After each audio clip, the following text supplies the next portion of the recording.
OG OG OG ఎక్కడ చూసిన ఇదే పేరండి. ఎందుకంటే మరొక 3 రోజుల్లో ఒక విధ్వంసం రాబోతుందండి. ఎందుకంటారా, ఇంతవరకు నాకు తెలిసి ఏ మూవీకి ఇంత బజ్ అయితే రాలేదండి. ఒక ట్రైలర్ రిలీజ్ చేయకుండానే ఇంత బజ్ వచ్చిన మూవీ అయితే నాకు తెలిసి ఈ సంవత్సరం అయితే లేదండి. ఈ సంవత్సరమే కాదండి, పాస్ట్ 5 years కూడా ఎప్పుడు రాలేదన్నమాట. అంత బజ్ అయితే క్రియేట్ చేశారు.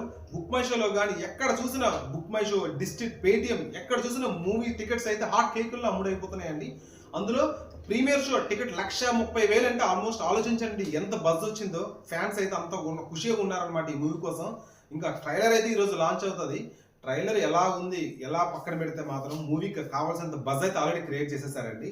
సో ట్రైలర్ ఆల్రెడీ నాకు తెలిసి ఎక్స్పెక్ట్ చేయొచ్చు, చాలా బాగుంటుందని. అన్ని బాగుంటాయి ఈ మూవీలో. సో మూవీ నాకు తెలిసి టాప్ నాచ్కి వెళ్తాదని నమ్మకం నాకైతే ఉందండి. కొంచెం బాగున్నా చాలండి, పవన్ కళ్యాణ్ ఫ్యాన్స్ ఎక్కడికో తీసుకెళ్తారు. మరీ బాగోపోతే మనం ఏం చెప్పలేం, కానీ కొంచెం ఏమాత్రం ఉన్నా చాలు. నాకు తెలిసి ఆ నెంబర్స్ ఫస్ట్ డే 1 నెంబర్స్ అయితే నాకు తెలిసి చెప్పలేము అనమాట. అంత హెవీ నెంబర్స్ ఉంటాయి ఫస్ట్ డే 1 ఫిగర్స్ అయితే. ఎందుకంటే కాస్ట్ చాలా ఉంది, టికెట్ ప్రైజెస్ కూడా 2 తెలుగు రాష్ట్రాల్లో. సో నాకు తెలిసి పవన్ కళ్యాణ్ మ్యానే నడుస్తుందండి నెక్స్ట్ 3 days. ఇప్పుడు వచ్చిన మిరాయి అవన్నీ ఇంకా 2 daysలో అయిపోయింది నాకు తెలిసి. ఈ ఒక్క మూవీకి అయితే టాప్ లెవెల్కి వెళ్ళిపోయింది ఇంకా. సో ఎంత కలెక్ట్ చేస్తుందని పక్కన పెడితే ఎంతమంది చూస్తారనేది ఇంపార్టెంట్. ప్రతి ఊర్లో ఉన్న మూవీ కూడా ఈ ఓజీని రిలీజ్ చేస్తున్నారంటే అర్థం చేసుకోవచ్చు. ఆల్మోస్ట్ ఎన్ని స్క్రీన్లు అనేది ఇంకా డిసైడ్ చేయలేదండి. మొత్తం అంతలకి ఇదే వాడుతుంది. ఇంకా ప్రీమియర్ షో నెక్స్ట్ బుధవారం రాత్రి నుంచే స్టార్ట్ అవుతున్నాయి అంట, అందరూ అంటున్నారు. మరి చూడాలి. నాకైతే టికెట్స్ ఎక్కడా లేవండి, ఎంతమంది అడిగినా ఇవ్వడం లేదు.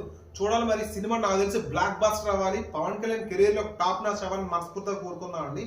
Thank you so much for watching.